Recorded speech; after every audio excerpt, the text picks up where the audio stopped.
Welcome to R5 TV news. నేను సుమలత. ఎర్రగొండపాలెం నియోజకవర్గం త్రిపురాంతకం మండలం మాజీ ఎంపీపీ ఆళ్ల అంజిరెడ్డిని అక్రమంగా అరెస్టు చేయడం వలన ఎర్రగొండపాలెం పోలీస్ స్టేషన్ వద్దకి చేరుకొని ఆ అరెస్టు నిరసిస్తూ ప్రెస్ మీట్లో పాల్గొన్న దర్శి శాసనసభ్యులు అండ్ ప్రకాశం జిల్లా వైఎస్ఆర్సీపీ అధ్యక్షులు బూచేపల్లి శివప్రసాద్ రెడ్డి, ఎర్రగొండపాలెం నియోజకవర్గ శాసనసభ్యులు అండ్ రాష్ట్ర అధికార ప్రతినిధి తాటిపర్తి చంద్రశేఖర్ ఎమ్మెల్యే మాట్లాడుతూ ఎర్రగొండపాలెం నియోజకవర్గంలో తప్పుడు వాతావరణాన్ని సృష్టిస్తున్నారు అన్నారు. ఈరోజు ఈ పోలీస్ స్టేషన్ దగ్గర పొద్దుటి నుంచి నాటకీయ పరిణామాలు అనేకం చోటు చేసుకున్నాయి. అర్ధరాత్రి ఆళ్ల ఆంజనేయరెడ్డి గారు దాదాపు 2 సార్లు ఎంపీపీగా జెడ్పీటీసీగా చేసినటువంటి సీనియర్ లీడర్ త్రిపురాంతకం నాయకుడిని తీసుకొచ్చి వాళ్ళ కుటుంబ సభ్యులకి ఎలాంటి ఇన్ఫర్మేషన్ ఇవ్వకుండా వన్ సైడ్గా ఏదో ఇక్కడ ఉన్నటువంటి తెలుగుదేశం ఇన్ఛార్జి చెప్తాడు, ఇక్కడ ఉన్నటువంటి పోలీస్ వారు దాన్ని అమలు పరుస్తారనేటటువంటి విధంగా ఆయన్ని రోజంతా నిర్బంధించటం. రోజంతా ఎందుకు నిర్బంధించారని మేము వచ్చి చూస్తే ఎవరో ఎస్సీ ఎస్టీ కేసు పెట్టారని ఇప్పుడు అన్నగారు చెప్పినట్టుగా, ఇంకొకటి హత్యాయత్నం చేశారని. హత్యాయత్నం చేశాడు అని చెబుతున్నటువంటి వ్యక్తికి కానీ, లేదా ఎవరి మీద అయితే దాడి చేశారని చెప్తున్నారో విక్టిమ్కి కానీ చిన్నపాటి ఘాటు కాదు, గీత కూడా లేదు. మరి ఏ విధంగా కేసు రిజిస్టర్ చేస్తారు? ఏ విధంగా ఎంక్వైరీ లేకుండా చేస్తారు? ఏ విధంగా ఎవరు చూసినటువంటి వ్యక్తులను కూడా ఎంక్వైరీ చేయకుండా, సాక్షులు లేకుండా ఒక ఓసీ సామాజిక వర్గం వ్యక్తి పైన ఎంపీపీ, మా ముఖ్యంగా త్రిపురాంతకం మండలంలో ఎంపీపీ వీరి అభ్యర్థి 18 మందికి 18 మంది ఎంపీటీసీలు కూడా వైఎస్ఆర్ కాంగ్రెస్ పార్టీ ఎంపీటీసీలు. ఏ విధంగా తెలుగుదేశం గెలుస్తుంది? ఏ విధంగా తెలుగుదేశం గెలవదు. కాబట్టి ఒకరికి కండ వేశారు, రీసెంట్గా ఒక ఎంపీటీసీకి ఇన్ఛార్జ్ ఎంపీపీ చేశారు.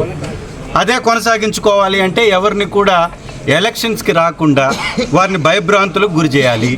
దానిలో భాగంగానే పెద్దవాడైనటువంటి సీనియర్ నాయకుడైనటువంటి ఆళ్ల ఆంజనేయరెడ్డి గారి మీద కానీ కేసు పెట్టి ఆయన్ని లోపల కానీ వేస్తే భయపడి మిగిలినటువంటి ఎంపీటీసీలు ఎవరు కూడా రాకూడదు, రారు అనేటటువంటి ఒక తప్పుడు ఉద్దేశంతో పోలీసుల్ని అడ్డం పెట్టుకొని ఈ విధంగా చేయడం అనేది నిజంగా ఇది ఒక తప్పుడు సంస్కృతి. ఈ సంస్కృతిని ఈ ఎర్రగొండపాలెంలో కొనసాగిస్తున్నటువంటి ఇన్ఛార్జి గారు రాజకీయంగా ఎంత దిగజారి వారు ప్రవర్తిస్తున్నారో అర్థమవుతుంది. ఈరోజు మీరు ఎట్లా గెలుస్తారు? మీరు గెలవడానికి కారణం ఏంటి?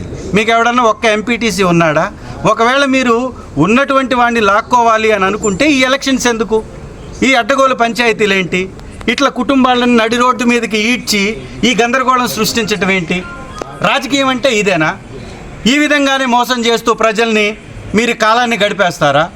ఈ కూటమి ప్రభుత్వం వచ్చిన తర్వాత ఎంతమంది మీద కేసులు, గతంలో ఎప్పుడు కూడా ఇలాంటి విష సంస్కృతి ఎర్రగొండపాలెంలో లేనే లేదు. ప్రతి ఒక్కరు కూడా సామరస్యంగా ఎలక్షన్స్ చేసుకున్నామా, తర్వాత అందరం కలిసి ఉన్నామా అనే విధంగా ఉండేది. ఇతను వచ్చిన తర్వాత చిచ్చులు పెట్టడం, ఇలాంటి దుర్మార్గపు రాజకీయం చేయటం, ఈ విధంగా అక్రమ కేసులు కట్టడం, దానికి ప్రతి ఒక్కరిని పోలీసులతోటి బెదిరించడం. రీసెంట్గా పుల్లల చెరువులో చిన్న చిన్న కేసులకి పోలీస్ స్టేషన్కి పిలిచి 50-55 సంవత్సరాలు ఉన్నటువంటి వ్యక్తుల్ని చెయ్యి చేసుకొని కాళ్లతో తన్నినటువంటి సంఘటనలు, ఎస్టీలని చూడకుండా కూడా వారి మీద కాలు చేతులతోటి దాడి చేసినటువంటి సంఘటనలు, ఒక చిన్నపాటి ఒక వాము దగ్గర 55 సంవత్సరాలకి సంబంధించినటువంటి ఒక వ్యక్తిని పిలిచి కొట్టటం. ఇక్కడే గంగపాలెంలో ఒక చిన్న బొంకు వేసుకుంటే ఇక్కడ ఎస్ఐ గారే సెక్యూరిటీని పెట్టించి మరి అక్కడ ఒక జేసీబీ తోటి ఆ బొంకుని దాని లోపల ఉన్నటువంటి సామాన్లు మొత్తాన్ని కూడా తునాతునకలు చేయడం. ఏంటిది? ఎవరిని చూసుకొనిది? ఎందుకు ఇంత వన్ సైడ్గా వెళ్ళిపోతున్నారు? అంటే ప్రజల్ని రక్షించడమా, లేకపోతే ప్రజల్ని ఇబ్బంది పెట్టడమా మీ యొక్క బాధ్యత? ఒకసారి ఆలోచించుకోవాలి. ఎవరో చెప్పినటువంటి మాటలు విని ఈ విధంగా ప్రజల మధ్యలో చిచ్చు పెడతా ఉంటే లా అండ్ ఆర్డర్ ప్రాబ్లం మీకే వస్తుంది. దాన్ని కంట్రోల్ చేయాల్సినటువంటి బాధ్యత కూడా మీకే ఉంటుంది.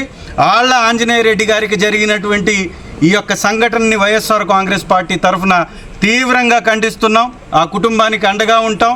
2.5 సంవత్సరం అతను ఎక్కాలి. అతను అడ్డుకోవడానికి మీకేం హక్కు ఉంది? 2.5 సంవత్సరం వైఎస్ఆర్ కాంగ్రెస్ పార్టీ ఆల్రెడీ అతన్ని ఎంపీపీగా అనౌన్స్ చేసింది.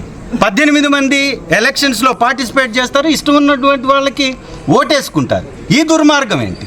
పోలీస్ స్టేషన్కి తీసుకొచ్చేసి ఈ రకమైనటువంటి దాడి చేయడం ఏంటి? ఏముందని చెప్పేసి దాడి చేశారు. ఎస్సీ ఎస్టీలని దూషించినట్టుగా మీ దగ్గర ఏమైనా వీడియో ఉందా? ఎవరన్నా మీకు వచ్చి కంప్లైంట్ ఇచ్చినటువంటి వ్యక్తి తప్ప ఆ చూసినటువంటి వ్యక్తి ఎవరన్నా ఉన్నారా?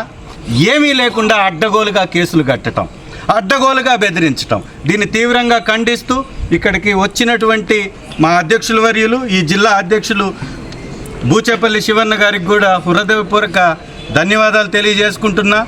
ఇక్కడ ఉన్నటువంటి కార్యకర్తలకి అండగా నిలిచినందుకు వారికి మరొకసారి ధన్యవాదాలు తెలియజేసుకుంటూ, ఎవ్వరూ భయపడాల్సినటువంటి అవసరమే లేదు. ఈ 3 చోట్ల ఉన్నటువంటి ఈ ఎలక్షన్స్ సక్రమంగా నిర్వహించాల్సినటువంటి బాధ్యత పోలీస్ వారిది, ఎలక్షన్ కమిషన్ వారిది, దాంతోపాటుగా ఇక్కడ ఉన్నటువంటి కలెక్టర్ గారిది.